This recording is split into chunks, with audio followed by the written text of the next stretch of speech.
लुम्बिनीको राष्ट्रिय सभा उपनिर्वाचनमा कङ्ग्रेसका दीर्घनारायण पाण्डे विजयी, एमालेका चन्द्रबहादुर खड्का पराजित।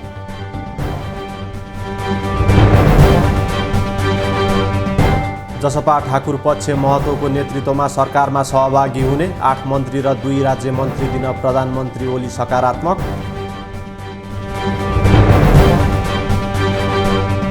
पूर्व प्रधान न्यायाधीशहरूको वक्तव्यबाजीप्रति प्रधानमन्त्रीको आपत्ति, पूर्वहरूको विषाक्त विचारबाट मुलुकलाई जोगाउने उल्लेख।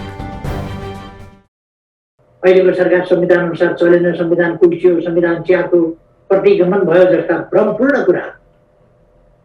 निर्वाचन हुनु, जनतालाई विभिन्न राजनीतिक पार्टीका कामहरू, सरकारका कामहरू, नेताहरूका कामहरू, जनप्रतिनिधिहरूका कामहरूको मूल्याङ्कन गर्न जनतालाई दिनु र जनताले मूल्याङ्कन मार्फत दिएको जनादेशलाई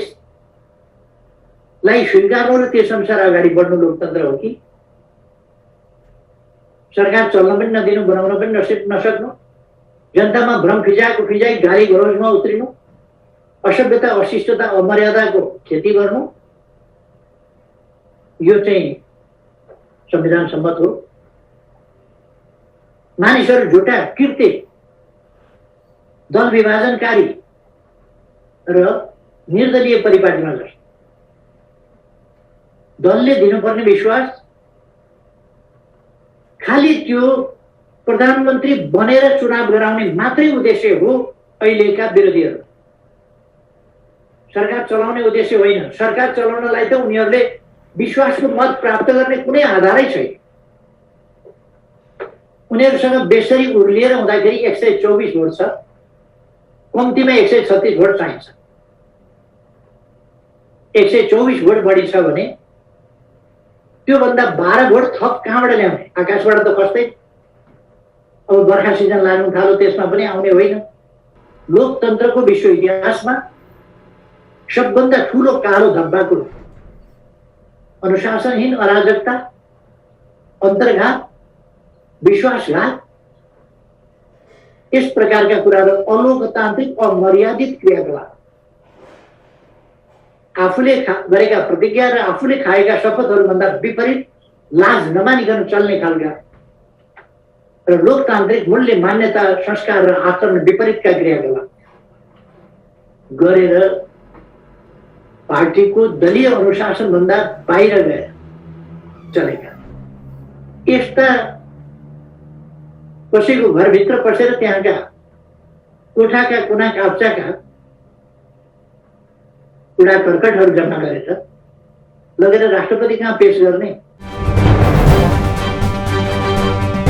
न्यायाधीशले इजलास छाड्नुपर्ने मागबारे प्रधान न्यायाधीशद्वारा न्यायाधीशहरूसँग परामर्श, मङ्गलबार आदेश सुनाइने। कङ्ग्रेसले एमाले र जसपा विभाजन गराएको पर्यटन मन्त्री ढकालको आरोप, ओलीको अहङ्कारले एमाले फुटेको काङ्ग्रेसको भनाई। बरु यो राजनीतिको चुरो कुरा के हो भने मूलत अघिल्लो राजनीतिमा नेपाली काङ्ग्रेस त्यति संलग्न भएको थिएन। अहिले नेपाली काङ्ग्रेस पनि यसमा संलग्न भएर अहिले झट्ट मान्छेहरूले हेर्दा चाहिँ प्रधानमन्त्री नेतृत्व गरिदिनु परेकाले काङ्ग्रेस आयो भने जस्तो देखाउन खोजिएको छ। तर मूल कुरो त्यो होइन। यसको चुरो कुरो भनेको के हो भने आगामी आम निर्वाचनमा जसपा र नेकपा एमालेलाई विभाजनमा लानका निम्ति आफू प्रधानमन्त्री हुने शर्तमा नै यी पार्टीहरू विभाजन गर्न सकिन्छ भन्ने उद्देश्यका साथ अरू पार्टीको आन्तरिक जीवन र आन्तरिक मामलामा हात हाल्ने, भाँजो सिर्जना गर्ने र पार्टी विभाजित गर्ने मनसायका साथ नै नेपाली काङ्ग्रेस जस्तो एउटा आफूलाई बहुदलवादी लोकतन्त्रको लागि नेतृत्व गरेर आएको छु भन्ने पार्टी अरूको घर झगडा गराएर यो खालको काममा लाग्ने कुरा चाहिँ एकदम गलत कुरा हो। एकदमै निराधार आरोप हो। यसकारण कि सुरुको दिनदेखि कम्युनिस्ट पार्टी एउटै छँदाखेरि नेकपा रहँदाखेरि जुन किसिमले उहाँले व्यवस्थापन गर्न सक्नु भएन, प्रधानमन्त्रीले उहाँको अहङ्कार र सबैलाई पेल्ने प्रवृत्तिका कारण पार्टी फुटको सङ्घारमा पुगिसक्दाखेरि पनि हामीले संयमित भयौँ र उहाँले प्रतिनिधि सभा विघटन गरिसके पछाडिको राजनीतिक परिस्थितिमा पनि पटक पटक हामीलाई अविश्वासको प्रस्ताव अगाडि बढाउने के गर्ने प्रस्तावहरू आम रूपमा पनि आए। काङ्ग्रेसले अगाडि बढ्नु पर्यो, काङ्ग्रेसको निर्णय गरेन, त्यो निर्णय नगरेका कारणले निकास भएन भनेर हामी आलोचना टिप्पणी खपेर बस्यौँ, तर अर्काको पार्टीमा प्रवेश गरेनौँ। यो बिउ हामीले लगाएको होइन। प्रधानमन्त्रीले संसदमा प्रतिनिधि सभाको पुनर्स्थापन भइसकेपछि अदालतको फैसला पछाडि र त्यस पछाडि अर्को फैसला नेकपा पछिल्लो रूपमा जसरी राख्थ्यो त्यो होइन कि पुरानै माओवादी केन्द्र र एमालेका रूपमा फेरि पुनर्स्थापित भइसकेपछि उहाँहरूले आपसी एकता त गर्नु भएन। तर प्रधानमन्त्रीले के गर्न थाल्नु भन्दाखेरि नेकपा माओवादी केन्द्रका नेताहरूलाई अहिले त्यो पार्टीबाट अलग गर्ने, अहिले आफ्नो पार्टीमा प्रवेश गराउने, अहिले केन्द्रीय जिम्मेवारीमा महत्त्वपूर्ण जिम्मेवारीमा राख्ने काम गर्नु हो। उहाँहरूले एक वचन पनि भन्नु भएन कि अर्को पार्टीको समर्थन र प्रस्तावमा जनताको मत पाएर चुनाव जितेका नेताहरूले स्वाभाविक रूपमा त्यो पदबाट राजीनामा गरेर नयाँ तरिकाले राजनीति सोच्नुपर्छ भनेर। बजेट जनमत प्रभावित गर्ने दुराशयले सार्वजनिक गरिएको काङ्ग्रेसको निष्कर्ष, निर्वाचन केन्द्रित बजेट ल्याएको आरोप। नेपाली काङ्ग्रेसले सरकार अलोकप्रियताको सबैभन्दा गहिरो बिन्दुमा पुगेको टिप्पणी गरेको छ। आर्थिक वर्ष 2078-79 को आयव्ययको विवरण बजेटको विषयमा प्रतिक्रिया दिन सोमबार गरिएको पत्रकार सम्मेलनमा काङ्ग्रेसले सरकार अलोकप्रियताको गहिराइमा पुगेकाले बजेट मार्फत लोकप्रियता कमाउँछ कि भन्ने डर आफूहरूमा नरहेको जनाएको हो। पत्रकार सम्मेलनमा काङ्ग्रेस नेता मेनेन्द्र रिजालले सरकारको लोकप्रियता भन्दा आफ्नो सोचाइ कोभिडबाट जनतालाई कसरी बचाउने, कोभिडले खस्किएको अर्थतन्त्रलाई कसरी उकास्ने भन्ने विषय भएको बताए। यो सरकारको जनमत बढ्दैछ भनेर त कसैलाई पनि भ्रम छैन। यो सरकार आफ्नो अलोकप्रियताको सबैभन्दा गहिरो बिन्दुमा पुगेको छ। त्यसैले यो सरकार लोकप्रिय छ कि होला कि भन्ने हामीलाई चिन्ता छैन। हामीलाई देश र जनताको चिन्ता छ। जनता दुःखमा छ, कोरोनाको कहरमा छौँ, अर्थतन्त्र अझ बिग्रिने खतरा छ, राजनीतिप्रतिको निराशा छ, युवाहरूका बिचमा छ, आम नागरिकहरूका बिचमा छ। यस्तो अवस्थामा कहीँ पनि यस्तो सुकेको खरमा, कहीँ झिरमा, कहीँ पनि कसैले सानो आगो लगायो भने पनि अत्यन्त दुःख र कठिनाइ मुलुकले बेहोर्नु पर्ला, त्यो चिन्ता छ। यो सरकारको लोकप्रियता त उसैलाई भयो, जति छ उसैले जाने होला, नजाने भए जुन दिन जनताको पुगिन्छ त्यही दिन थाहा पाइहाल्छ। सरकार कहिले पनि वास्तविकताको धरातलमा नआएको काङ्ग्रेसको आरोप छ। जनता एउटा पीडामा भएको समयमा प्रधानमन्त्री शिलान्यास उद्घाटनमा व्यस्त भएको काङ्ग्रेसले जनाएको छ। प्रधानमन्त्री र अर्थमन्त्रीको निर्वाचन क्षेत्र तथा प्रधानमन्त्रीको नगरको नाम बजेटमा पर्दा नागरिकको विवेकमाथि सरकारले अपमानित गरेको अनुभूति गरेको काङ्ग्रेसले जनाएको छ। जनता दुःखमा छ, कोरोनाको कहरमा छ, अर्थतन्त्र अझ सङ्कुचित हुन्छ भन्ने चिन्तामा छ, आफ्नो रोजगारी गुम्छ भन्ने चिन्तामा छ। प्रधानमन्त्री यत्रो ठुलो विकास भएको छ, चकाचौध गर्ने विकास भएको छ भनेर बस्नु भएको छ। योभन्दा लाज लाग्ने कुरा के हुन्छ? जनता अहिले पनि कसरी कोरोनाबाट मुक्त पाउने हुन्छ? प्रधानमन्त्री, अर्थमन्त्री र सरकारका उच्च पदस्थ व्यक्तिहरू उनको निर्वाचन क्षेत्रमा कसरी बढी योजना पुर्याउन सकिन्छ भने पटक पटक प्रधानमन्त्रीको निर्वाचन क्षेत्र, अर्थमन्त्रीको निर्वाचन क्षेत्र, प्रधानमन्त्रीको नगरको नाम बजेटमा पर्दाखेरि सुन्ने आम नागरिकले उनको विवेकमाथि सरकारले फेरि पनि अपमानित गरेछ भन्ने अनुभूति भएको छ। पत्रकार सम्मेलनमा नेता रिजालले अहिले बजेटमा दीर्घकालीन कुराहरू समावेश गर्नुभन्दा पनि केही महिना कोभिड-19बाट जनतालाई मुक्ति दिलाउन सरकारले ध्यान दिनुपर्ने उल्लेख गरे। सरकारले देखाउन लायक काम नगरे पनि जनताको टाउको दोब्बरभन्दा बढी ऋणको भार थोप्रेको काङ्ग्रेसको आरोप छ। देशमा कोरोना सङ्क्रमण अत्यन्त तीव्र र भयावह रूपमा फैलिरहेको वर्तमान अवस्थामा यस्तो क्षति अझ भयावह हुन सक्ने जोखिम छ। बजेट वक्तव्यमा लेखिएका नारा खोप, औषधि र उपकरण अनि अस्पताल होइनन्। अघिल्लो वर्षभन्दा 1.5 गुणा लामो 503 बुँदे वक्तव्यमा एकातिर अघिल्ला केही वर्षदेखि कार्यान्वयनमा रहेका सबै योजनाहरूको फेरस्थलाई नयाँ योजनाका रूपमा प्रस्तुत गरेर निकै पो काम हुन लागेछ भन्ने भ्रम छर्न खोजिएको छ। अर्कोतर्फ कर्णप्रिय नाराको आवरणमा बजेटमा प्रस्तुत दीर्घकालीन आयोजनाहरूबारे सुन्दा भर्खरै निर्वाचनमा जितेर आएको सरकारले आफ्ना नीति र कार्यक्रम अनि योजना प्रस्तुत गरेर झैँ प्रतीत हुन्छ। यो सरकारले आफ्नो कार्यभार सम्हाल्दा सार्वजनिक ऋण 809 अर्ब थियो। देखाउन लायक कुनै ठोस उपलब्धि बेगर्ने त्यस्तो ऋण अहिले झन्डै 2 गुणाले बढेर 1600 अर्ब पुग्न थाल्यो। प्रत्येक नागरिकमाथि परेको ऋणभार झन्डै 55,000 पुग्न थाल्यो। बहिर्गमनको बेला भइसक्दा पनि गफ र अहङ्कारमा रमाएको सरकारको चेत अझै फिरेको छैन। बजेटले दीर्घकालीन दायित्व सिर्जना गरेको र अतिरिक्त ऋणभार सिर्जना गरेको भन्दै अर्थतन्त्रको विस्तार पनि 6.5% हुने सम्भव नदेखिएको काङ्ग्रेसको भनाइ छ। खोप लगाउने, कोभिड संक्रमण फैलिन नदिने, संक्रमितलाई उपचार गरेर जोगाउने सरकारी जिम्मेवारी बजेट किताबमा रकम छुट्याएर मात्र पूरा नहुने काङ्ग्रेसले स्पष्ट पारेको छ। नेपालमा एकै दिन 6,491 जना संक्रमण मुक्त, 4,762 संक्रमित थपिँदा 114 जनाले ज्यान गुमाए।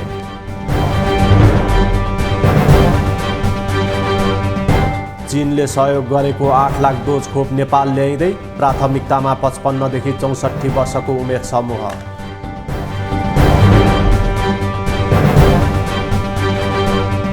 यो वर्षको मनसुनले ठुलो क्षति गराउने विपद जोखिम प्राधिकरणको अनुमान, धेरै वर्षाका कारण बाढी पहिरो बढ्ने आकलन। यसपालिको परिदृश्य चाहिँ त्यसले के भन्छ भने सरदरभन्दा एभव नर्मल पानी बर्सात हुन्छ भनेको छ। त्यसलाई आधार मानेर हामीहरूले पहिरोको घटनाहरू मोटामोटी कति घर जति प्रभावित हुन्थे विगतका सरदर हुँदाखेरि भने यसपालि कति जति घटनाहरू हुन सक्छन्, त्यसका केस लोड भनिन्छ। त्यो केस लोड आइडेन्टिफाई गर्ने, त्यसै गरी बाढीबाट कतिका केस लोडहरू कति हुन सक्छन्। तर यही क्रममै यो बाढी पहिरो सँगसँगै पानीजन्य अन्य रोग व्याधिहरू पनि यही बर्खाकै बेलामा हामीले यसको पिकिङ हुने हामीले देखेका छौँ। यसरी यो बेलामा सर्पदंशको कुराहरू भयो, झाडा पखालाका कुराहरू भए, होइन, यस्ता रोग व्याधिहरू पनि बढ्छन्। यो सबै चिजहरूको केस लोडहरू के कस्तो हुनसक्छ र यसलाई हामीहरूले थप 2टा परिदृश्यबाट यसपालि कोभिडको महामारी झन् दोस्रो स्ट्रेन पनि आएको अवस्था छ र त्यो सँगसँगै हामीले के बिर्सिनु हुँदैन भने हामीहरूले यसैपालि यो पुस माघदेखि नै हामीहरूको थुप्रै नेपालभरि नै डढेलो जुन लाग्यो, डढेलोले गर्दाखेरि हामीहरूको क्याचमेन्ट सिस्टम्स भन्छ, माथिको हामीहरूको पारिस्थितिक प्रणालीहरूमा खलबलिएको छ। माथिका रुखपातहरू बढे अनि त्यसले जुन बाढी निम्त्याउन सक्ने सम्भावना झन् बढी हुन्छ। विपक्षीको विरोधपछि बागमती सरकारद्वारा मदन भण्डारी फाउन्डेसनको रकम फिर्ता, ओलीले राजतन्त्रको अभ्यास गरेको आरोप। बागमती प्रदेश सरकारले मदन भण्डारी फाउन्डेसनलाई दिएको 50 लाख रुपैयाँ फिर्ता लिने निर्णय गरेको छ। सोमबार बसेको बागमती प्रदेश सभाको बैठकमा सम्बोधन गर्दै मुख्यमन्त्री डोरमणी पौडेलले फाउन्डेसनलाई दिएको रकम फिर्ता लिने निर्णय भएको जानकारी दिएका हुन्। मुख्यमन्त्री पौडेलले विभिन्न दलका अग्रज नेताको नाममा स्थापित संस्थाहरूलाई बिना भेदभाव प्रदेश सरकारले सहयोग गरे पनि मदन भण्डारी फाउन्डेसनको नाममा मात्रै विरोध हुनुको कारणबारे भोलिका दिनमा समीक्षा हुने बताए। माननीय ज्यूहरूको भावनालाई सम्बोधन गर्दै मदन भण्डारी फाउन्डेसनलाई दिने भनिएको रकम फिर्ता गरिएको जानकारी गराउँदछु। त्यसो त सरकारले देश र जनताको हितमा जीवनभर त्याग र तपस्या र निष्ठापूर्वक लाग्नुभएका सबै पार्टीका प्रजातान्त्रिक आन्दोलनका अग्रज एवं आदरणीय व्यक्तिको नाममा गठित प्रतिष्ठानहरूलाई विगतदेखि नै बिना भेदभाव एवं पूर्वाग्रह नराखी केही रकम उपलब्ध गराउँदै आएको छ।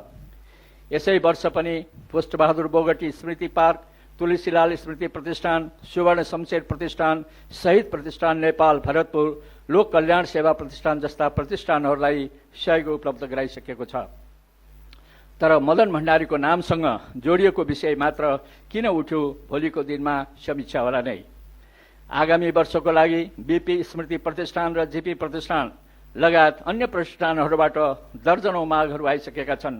अब यी सबैका बारेमा के हुने भन्ने प्रश्न पनि उठेको छ। मुख्यमन्त्री पौडेलले सरकारको सम्पूर्ण ध्यान कोरोना रोकथाम र नियन्त्रणमा केन्द्रित भएको बताए। आगामी वर्षको बागमती सरकारको नीति तथा कार्यक्रम र बजेट पनि कोरोना केन्द्रित हुने उनको भनाइ छ। महामारीको नियन्त्रण, रोकथाम र उपचारको लागि बागमती प्रदेश सरकारको आगामी नीति तथा कार्यक्रम र बजेट समेत मूलतः कोभिड केन्द्रित हुने जानकारी गराउँदछु। कोरोना महामारीको बहुआयामिक प्रभावलाई न्यूनीकरण गर्न उत्पादन एवं रोजगारी सिर्जना, स्वास्थ्य लगायतका अन्य पूर्वाधार निर्माण, सिप एवं उद्यमशीलताको विकास, व्यावसायिक कृषि लगायतमा समेत सरकारले विशेष जोड दिनेछ। यसअघि प्रदेश सरकारले कार्यविधि बिना नै मदन भण्डारी फाउन्डेसनलाई 50 लाख रुपियाँ दिएको भन्दै प्रतिपक्षी दलले विरोध गरेको थियो।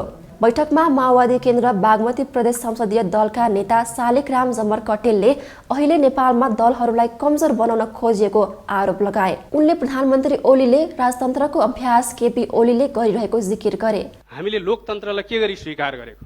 वाद विवाद प्रतिवाद संवाद, वाद विवाद गर्दै संवादमा जाने होइन, संवादबाट निष्कर्षमा जाने होइन। अनि हामीलाई यही चाहिएको हो।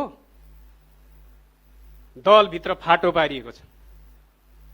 एकीकृत दल अदालतको आदेशमा विभाजित गराइयो अनि आफ्नै दल विभाजित गराइयो। अरू दलहरूमा विभाजन गराउने प्रयास सुरु भएको छ। के गर्दा दलहरू विभाजित हुन्छ? यसरी यो लोकतन्त्र बलियो हुन्छ?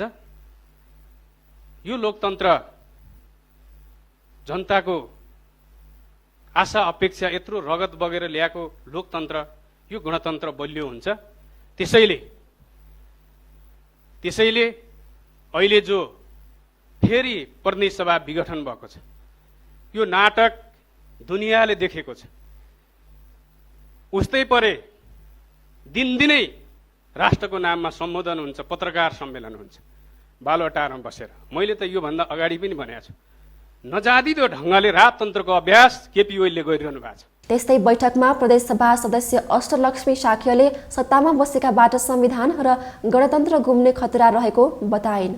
माननीय सभामुखज्यू, संघीय लोकतान्त्रिक गणतन्त्र र हाम्रो सार्वभौमिकता, हाम्रो अखण्डता, हाम्रो संविधान कतै हाम्रै कारणले, नेतृत्वकै कारणले र सत्तामा बस्नु भएकै नेतृत्वको कारणले गर्दाखेरि अप्ठ्यारोमा स्थितिमा नपुगोस्, त्यो गुम्ने स्थिति नहोस् भन्ने कुराहरू यही अधिवेशनमा पनि अलिकति छलफल चलोस्, भावनाहरू व्यक्त होस्, समस्याहरू व्यक्त होस्।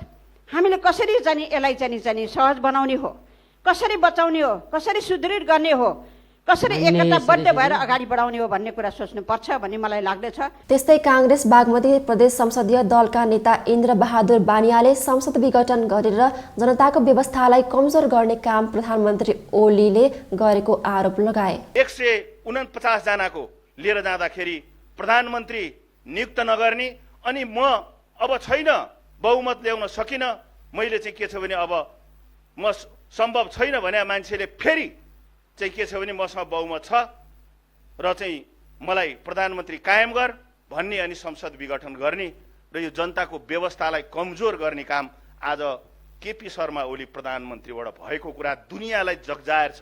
त्यसकारण यस्तो मिचा प्रवृत्ति, यो किसिमले कम्युनिस्ट आन्दोलन, सिङ्गो लोकतान्त्रिक आन्दोलन भित्र अहिले के छ भने कम्युनिस्टमाथि प्रश्न चिन्ह खडा गरिएको छ। त्यसकारणले त्यो भरोसा जगाउन धेरै कम्युनिस्ट अब नेतृत्वले धेरै कुरा आज अन्तर्राष्ट्रिय जगत र देशभित्र विश्वास कायम गर्न, स्वयं लोकतान्त्रिक शक्तिभित्र विश्वास कायम गर्न अहिले कठिन अवस्था पैदा भएको छ। बैठकमा अन्य प्रदेशसभा सदस्यहरूले प्रदेशसभाको आगामी नीति तथा कार्यक्रम र बजेट कोरोना महामारी नियन्त्रणमा केन्द्रित गर्न सुझाव दिएका छन्।